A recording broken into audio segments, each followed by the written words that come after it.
What you are saying is that it is the super wealthy in our society that are pushing us back and forth and back and forth. And it can be maintained as long as there's one party that's willing to say anything and do anything to get into power, and it attracts the people who are willing to say anything and do anything to get into power.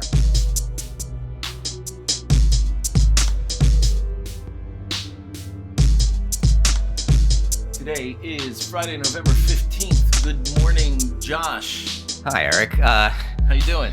Well, it's after the election, so It is. It's after the election. coming up with reasons to do anything is some work. So I wanted to talk about sort of an ecological explanation of how we are living on this nice edge of being a nation perfectly divided between what seems like irreconcilable opposites.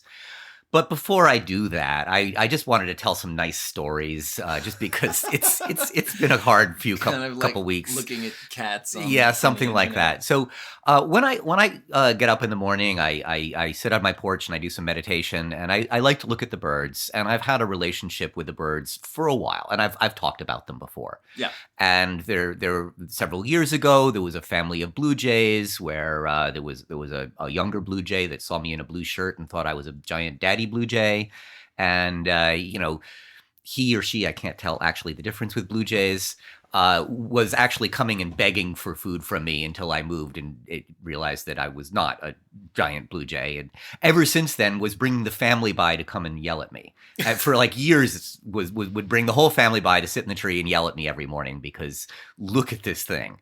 So anyway, I knew that family, and that family has been living in the area for a while, and it knows me. And so like we have this relationship, but it's not necessarily a nice one. Not a good necessarily relationship. But I also have this relationship with the cardinals, and so there was a pair that was living in the backyard, and I'd known the male, and we'd been feeding it food for a while, and then my cat caught him, and I caught the cat, and I got him released, and he left. But his son stayed on. And I've told this story before. Right. And so his son was sort of, my friend after that because I was personally feeding him. And so I was putting food out there and I watched the whole thing develop and saw how, he this was the son who was too coddled. Yeah, no, he was a big guy. So I've decided. I think we should name them. So I'm calling them like John and Martha. So John, because he looks like John Goodman, kind of. He's a big guy. He's not like obese, but he's a big guy, and he actually pushes around some of the other birds when he needs to because he's got some heft to him. Not the blue jays though. Those guys are intense. And so this summer they had a daughter, and there's a sort of complex relationship. So first he was the sweetest husband possible. He was putting seeds into Martha's beak. She didn't want to come land. She was too scared to be near me. So he would pick up a seed and just put it directly in her mouth. And then they were raising this lovely little daughter. But there's this thing that that cardinals do where the female actually goes off to start a new nest and possibly a whole new clutch of eggs. And then the male takes over caring for the older fledglings. And so now he had what looked like a fully fledged female, but it was still his daughter. And so he's picking up food and giving it to his daughter now instead of his wife. Mm-hmm. And I'm purposely being a little anthropocentric on the descriptions here. But this is really how I felt about what I was seeing. And Her nest didn't really go anywhere, and she was on her own, and he was really harried. His plumage was going, his crest was going. You could see clumps coming out everywhere. He was having a hard time caring for this daughter, but he was really, really good. And then one morning, it's just like a switch goes. I see him putting a piece of sunflower seed in her beak one moment, and then 2 minutes later, I actually have photos of some of this, he's chasing her away. And after that, he just chased her because he can't have her living there. He has to get rid of her because otherwise there's going to be inbreeding, or she could be attracting another male into the area or whatever. It's going to be unstable, and that's where he and his wife live.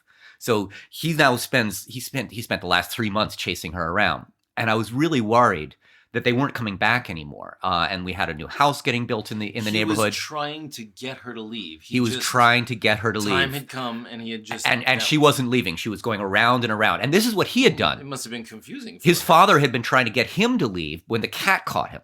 And so he got to stay because the father left. Because the father's like, I'm not going back to where that cat is. Right. But now this is his. And so she was kept flying around the neighborhood and trying to come in, and he would not allow her to come in.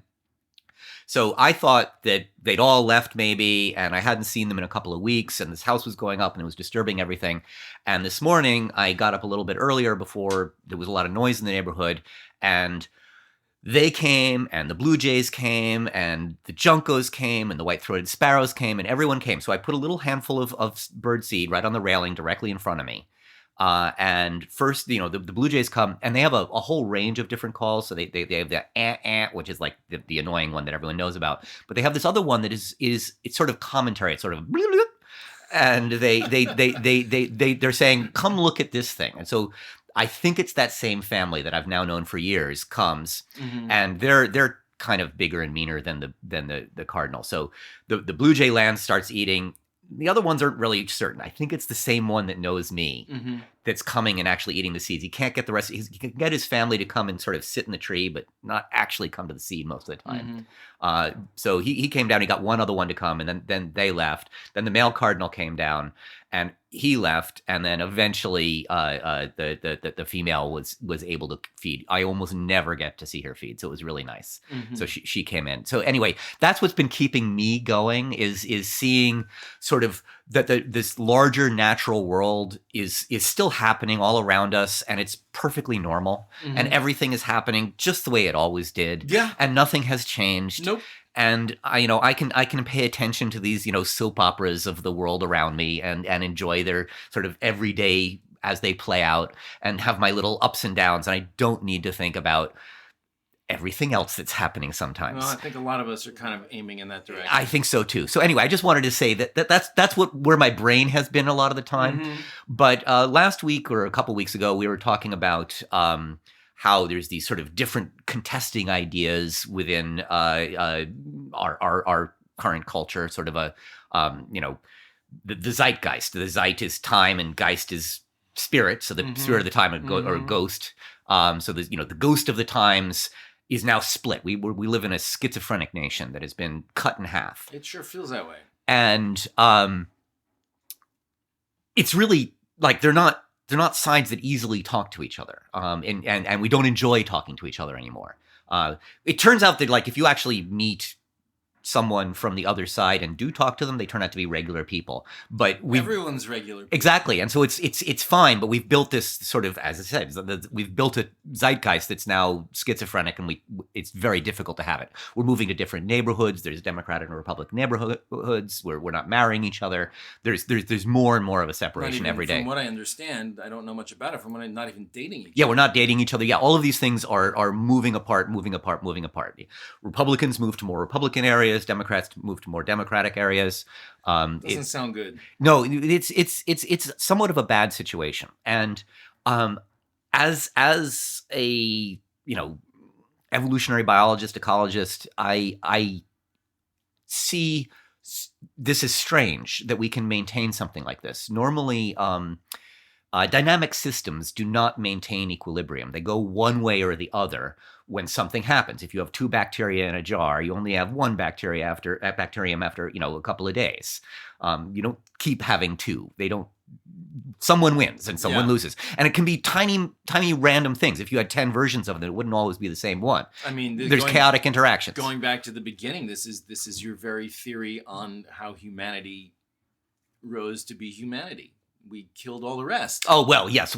This is what happens, and this is sort of the natural order of things in some ways. Different ones like us, and now there's only one. But how is it that we still have a natural world if this is the natural order of things? If everything is always conquering everything, why don't we only just have one thing?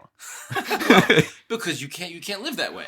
Right, but how is this possible? Interacting systems. Well, there's a couple of different ways that things happen, but one of the major things that maintains diversity in natural systems is something called balancing selection, where a predator will target whatever they see the most of, because that makes the most sense for them. So if there's, an orange frog and a blue frog, and they're not poisonous or something, which blue frogs probably are.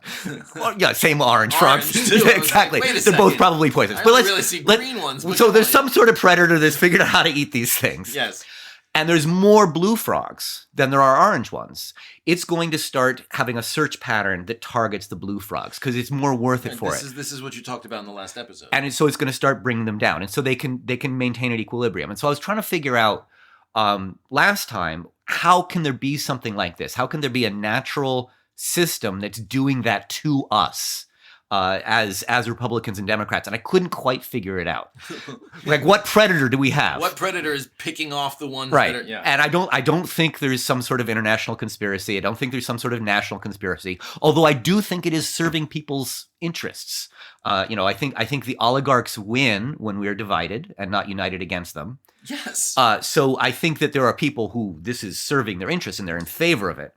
But given that, I still don't think they could arrange it. I think they're taking advantage of something that's happening. Okay. And encouraging it when they can. Okay. Certainly when Putin sees America's divided, he'll fund both sides of the argument. Yes. And call out two demonstrations from two different sides in the same place. Yes. Because, that helps his thing. But he didn't create the division. He's exploiting it and making it worse. Agreed. So how do we end up in this situation where we don't end up with either one side or the other and then start solving our problems? How do we end up with both sides really strong all the time, preventing anyone from getting anything done ever? How is this possible if it's not a conspiracy? I mean, that does sound like Putin's program for It's what us. he takes advantage of, and he would love to make it worse, but I don't think he's creating it. No, I think you're probably right about that. So I had the idea that part of it started with Republicans when they decided to stop working with Democrats. So the Republican House was a minority for decades and decades and decades. And Newt Gingrich said, we have to stop working with Democrats so we can retake power. Burn it down. And he was the first one to really cause a government shutdown. And he managed to blame the Democrats, and then they took power. And ever since then, things have been pretty balanced. But you can understand how that would be allowing him to take power, but why can't he keep it? Mm-hmm. Okay, so the Republican program is to prevent Democrats from getting anything done, make sure we don't appoint any judges, make sure we don't accomplish anything. If we're putting through a law, no matter what it is, they oppose it, even if it's one they want. We want to stop refugees at the border coming in and control the number of people coming into our cities. The Republicans are like, no, you can't do that. They'll block things that they're personally in favor of if Democrats want to do it, because that's their agenda. They know how that's going. And so what the perception is that Democrats can't get things done when this is happening. And so this pushes the Democrats out of power and the Republicans come to power. So who then don't get anything done. Who don't get anything done. So why the economy. But it's not, Democrats are actually willing to make compromises and they're willing to work with people. So why does this happen over and over again? It's because they're actually bad at what they do. And so that's what happens with the balancing selection. You have one side that is corrupt enough to say anything, bringing down the other side and preventing them from governing in a responsible way and lying constantly about it. And then when they take power, they're the kind of people who say anything and lie constantly. And so it's very, very difficult to arrange a government on that. We just saw that. We saw these, despicable nominees of Trump, but they're all incompetent people. Well, but that's the program. They're not trying to be right. I understand that. Competent people. I understand that. But this is why they then fail to govern successfully. And we've seen this kind of malfeasance and criminality over and over again in the Republicans bringing them down. We saw that with Nixon. We saw it with Bush. Keep them from being reelected back into office. Office. So Nixon lies, and we're like, well, that'll never happen again. Bush lies about the Gulf War, and we're like, that'll never happen again. And then immediately we're like, oh, let's elect someone who lies all the time. And and it happens over and over again, and we don't remember. Say that the Democrats all lie all the time too, because they're willing to lie. So this is what creates the balancing selection. They're not seeing reality, and so they can't govern in reality. And the Democrats are able to see reality, but they're blocked by people who deny reality. And so they've created this system where it can never allow one side or the other to do well. Because as soon as incompetent people take power, they're incompetent. But they're very, very good at bringing down the competent people. So it never can really get anywhere. And the overwhelming feeling people have of having been abandoned by both parties is kind of true, because the real problem is the income inequality, and neither party is able to get at that. Right, and you know, and as Robert says, the true minority is the 1%. Like when we start looking at 0.001%, right. you look at logarithmic stuff, and it is just ridiculous. If we start thinking about it that way and Yeah. realize that the rule of the minority is the rule of those people with all of the money. So we think of like someone with $1 million is rich and someone with $1 is poor. But the difference between $1 and $1 million is nothing compared to what those guys have. Yeah. Like, okay, so Jeff actually told me about this as sort of a way to think about it. If you think about $1 million in dollar bills, you're talking about a pallet of money, right? So you're at the mint, and they put a forklift under a pallet of money, and it's I don't know, let's say 2-3 feet high and 2 or 3 feet wide over the whole pallet. Yeah, I don't exactly know. I have not looked up exactly how big a pallet of money looks, right. but it has to look something like that. Right. I mean, whether it's ones or hundreds. That's $1 million. Right. That's $1 million, right? Right. You can imagine it. That's a size of money that you could put, on a bed. So let's talk about $1 billion. It's 1,000 of those. Yeah. Stacked on top of each other. Yeah. Okay. So the New World Trade Center is famously 1776 feet high. Yeah. With this little needle on top. Yeah. That's not 1,000 times 2 feet. 1,000 times 2 feet would be 2,000 feet high. Yeah. So $1 billion would be 1,000 pallets stacked higher than the World Trade Center. Yeah, and the number of people who have this is so exceedingly small that they are the true minority, and we are under their rule, and this is the problem. Yeah, and Musk has more than 100 billion. So that tower now stacked 100 times high. And as you have said, you're getting out of the atmosphere. As you have said in earlier podcasts, the very existence of these people causes us stress and makes us less healthy. Exactly. And now the fact that they are in our face even more than they have ever been before, and they will continue to be increasingly in our face. Yeah, and so people feel betrayed by the Democrats, who are saying, let's govern rationally. Let's help people by getting them things like health care and making sure they have unemployment insurance and stuff like that. And people are like, this is not helping us with the billionaires. This is not giving us what we really need. This is not helping us with the cost of food and gasoline and rent. I mean, that's really what they're saying this was about. And who has all the money? It's the billionaires. That's I mean, right. There's the gross domestic product per person in the U.S. is over $60,000 per person. So if we just divided everything equally, which of course wouldn't work, and I'm not saying we should do that, but if we happened to, we would all have $60,000 a year to live on, which is, we could live on it. A two-family would be $120. Well, not in New York City, but anyway, go on. $120,000, you could probably even live in New York City. No, you deny it. All right. Anyway, you could be living in a lot of places pretty decently like that. That is absolutely true. Yeah, and we are, in that sense, the richest country in the world. But in other senses, we are very much not, in that income disparity is greater in our country than most others. And so when you're looking at the logarithmic curve, everyone's on the straight line that you can't tell the difference from it and zero. And then there's 0.001% that are up through the roof. If you actually drew it as a curve, I try and do this in my classes. And they keep us focused on us.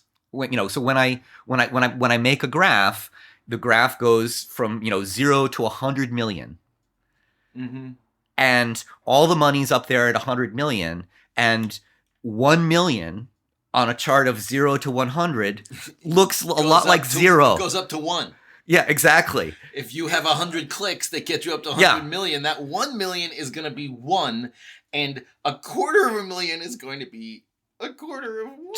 So 100 million is the top of my whiteboard. And that's only 100 million. Only 100 million. 10 times that gets you $1 billion. I'm now at like, the 5th story of my building, and then Musk has 100 of that. Yep. It's very difficult to conceive of these numbers, but we feel it viscerally, and it's bad for it. Yeah. And they've taken the money from us, right? So how are they making these money? They're making sure we're not paid well. And as I've been saying, they're not just taking the money from us; they're keeping it in jail. Yeah, exactly. And it's doing nothing. Yeah. Anyway, this is what I wanted to talk about. I don't want to talk too much more about it because it'll just become griping. But I wanted to get an idea of why it is that we're able to live on this knife edge, and who it's serving when it does, and how it's able to be maintained without any one person saying, let's have a conspiracy so that we live on a knife edge. Right, but it is just a few people. It is just a few people. What you are saying is that it is the super wealthy in our society that are pushing us back and forth and back and forth. And it can be maintained as long as there's one party that's willing to say anything and do anything to get into power, and it attracts the people who are willing to say anything and do anything to get into power. As long as that party gets money from the oligarchs and the oil companies, there's not going to be someone stopping global warming. There's not going to be someone taxing assets. There's not going to be the things that are so obviously needed to fix our country. We could all have healthcare from a small portion of, taxing people's stock portfolios of, say, over 100 million, which would leave almost everyone out of it. Right? And only a significant tax on the super end. And we could provide healthcare for everyone, and we could do things that would really, really help this country. Healthcare for everyone isn't just some sort of pipe dream that would make us healthier. It would help our employment. It would help the economy. We'd be able to transfer jobs more easily. So if you're going to talk along these lines, we should be able to afford not just universal healthcare, but universal basic income. I mean, these things are the time for these is already. There's some decent evidence that things like universal basic income, rather than stealing the will to live from people, which is how it's portrayed, is actually more efficient. And because people tend to invest it in things like food and housing. And, that way you have fewer hungry, homeless people. But yes, anyway, I think we agree on these things, but I really wanted to think about how it is that we've gotten ourselves into this situation. I mean, when you're going back to your example of the predator that seeks out the thing that pops out, right? The color, the thing that's different. Yeah. I'm going to go for that. That's exactly what we're looking at with these billionaires who are trying to be populists. So they're going to fund whatever pops out in terms of corruption. Exactly. Wherever the corruption is, they're going to fund it. If the Democrats are more corrupt, they would fund Democrats. But it doesn't even need to be real corruption. It could be perceived corruption. It could be whatever catches on. It's whatever catches the eye. And that's going to pop out, and then they're going to go for that. They are the predator that you were talking about. They kind of are. Us all in line. I think you're right. In your theory, I think you're right. They are preying upon us. This is exactly what Robert says, that they are the minority. They are also the problem. Well, that's how predator situations work. You have to have mostly prey. You can't have mostly predators. Yeah. Okay. Is that where we end today? That's where we end today. A short episode, but it's something we needed to get at. I needed to say these things. Yeah. All right, folks. Thanks so much for listening. Until next time. Thank you for listening to Mind Body Evolution with Dr. Josh Stout and Eric Burkell.